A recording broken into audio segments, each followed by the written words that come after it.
Assalamu alaikum.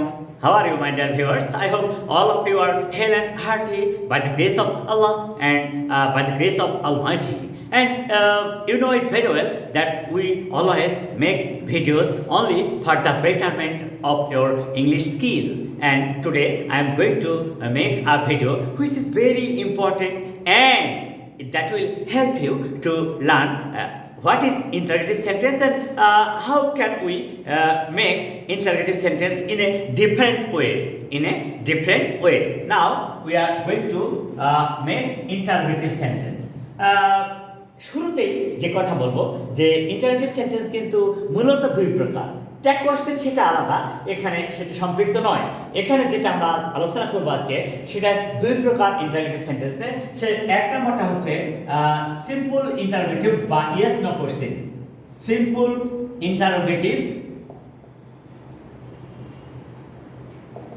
Interrogative oblique yes no question. Yes no question. প্রথমে প্রশ্ন আসবে যে সিম্পল ইন্টারোগেটিভ সেন্টেন্স বা ইয়েস নো কোশ্চেন কি আসলে?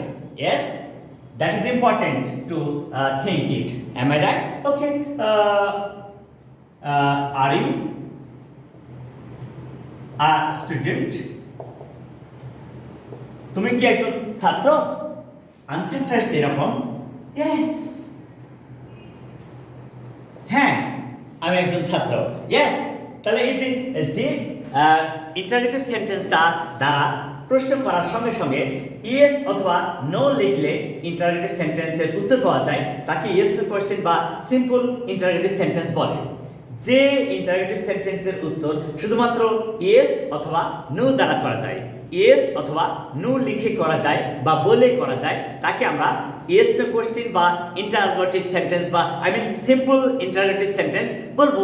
তাহলে এখানে বলছে does he study regularly? Does he study regularly? সে কি নিয়মিত পড়ে? না, পড়ে না। কারণ most of the students do not like to study regularly or for a long time. So that is the problem. Sometimes they become successful and most of the times they can't be successful because of the negligence to their study. So in order to study regularly you have to be disciplined, and in order to become successful you must study with passions. You must study with passions. তাহলে আমরা এখানে শিখলাম যে সমস্ত interrogative সেন্টেন্সের উত্তর শুধু yes অথবা নো লিখে করা যায় তাদেরকে ইয়েস নো কোশ্চেন বা সিম্পল ইন্টারোগেটিভ সেন্টেন্স বলে। তাহলে আমরা এখন যে কাজটা করবো সেটা একটু দেখি যে ইয়েস নো কোশ্চেন বা সিম্পল ইন্টারোগেটিভ সেন্টেন্স তৈরি হয় কিভাবে। আমরা একটু উদাহরণ দিয়ে সেটা দেখার চেষ্টা করতে।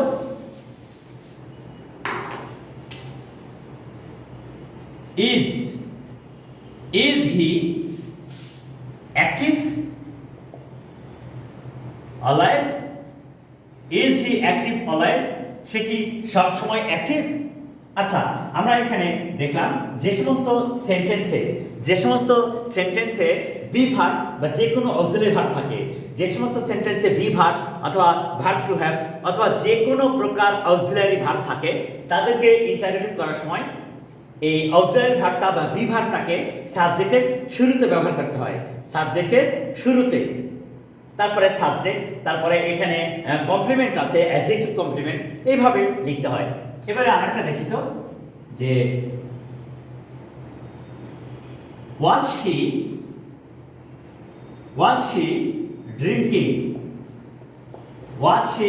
drinking cold water? Was she drinking cold water? সে কি ঠান্ডা পানি পান করতেছিল? Was she drinking cold water? সে কি ঠান্ডা পানি পান করতেছিল?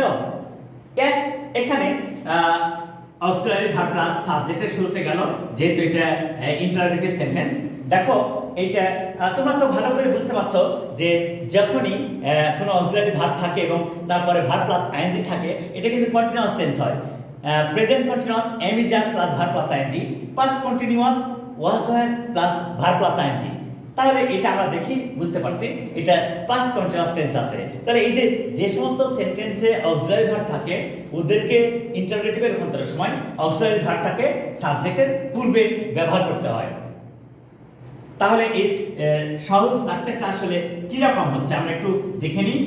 Auxiliary verb plus subject plus verb plus object অথবা এক্সটেনশন আর সেক্ষেত্রে যে ইন্টারোগেটিভ চিহ্ন, কারণ ইন্টারোগেটিভ সেন্টেন্স তৈরি করার সময় ইন্টারোগেটিভ চিহ্নটা obligatory, that is must. You have to use the interrogative sign to make an interrogative sentence.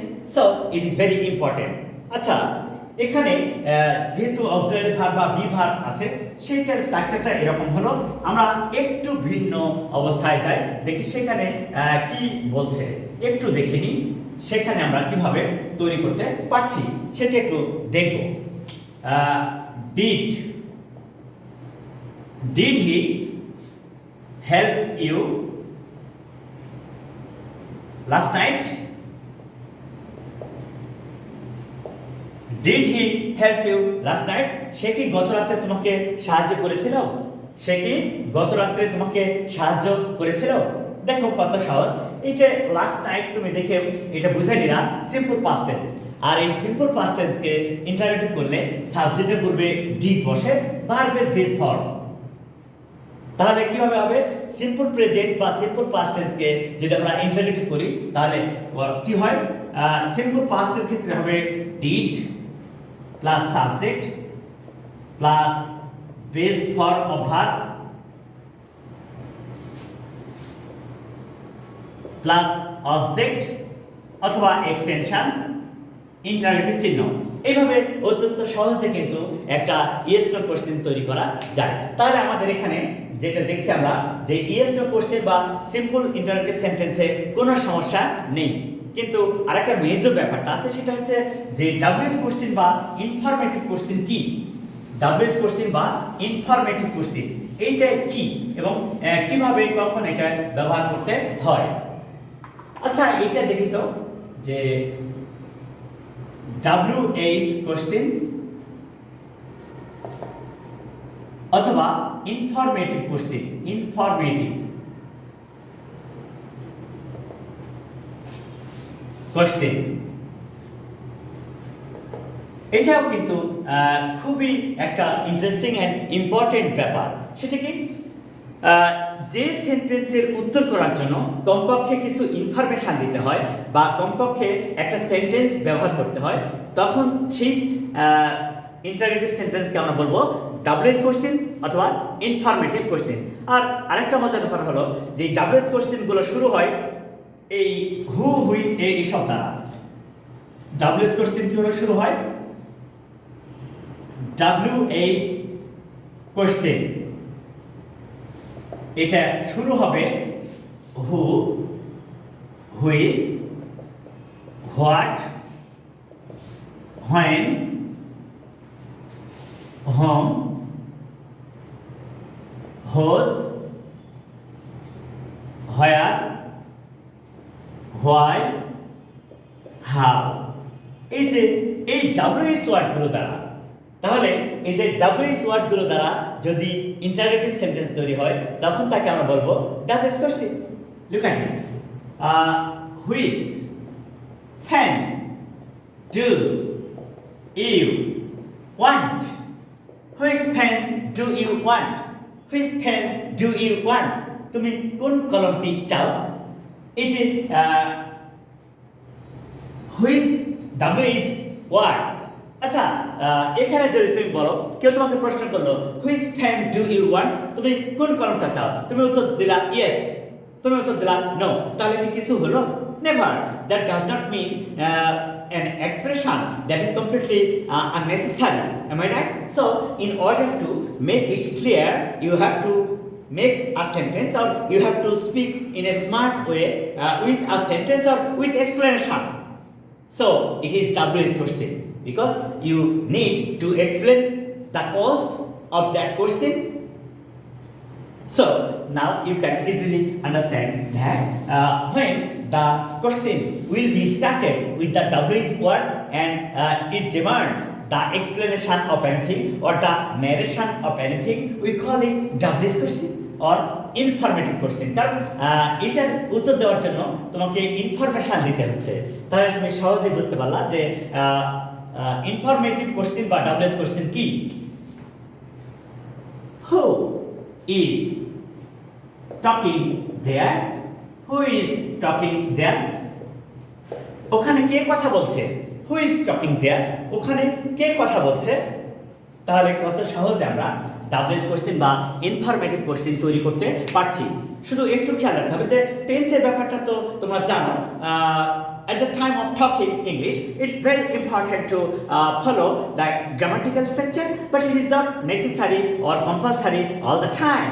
You need to practice English speaking with some little sentence structures, with some little techniques which can help you to make different kind of sentences. But it is very important to make simple or yes/no question and to make WH question, because if you want to learn, if you want to know, if you want to get any information from any person or any authority, you must learn how to make questions. So in these two ways you can make any kind of questions. So my dear viewers, please follow this video from the beginning to the end and try to learn how to make WH question or yes/no question. Please share this video to your friends and relatives and tell them to subscribe it also. Assalamu alaikum.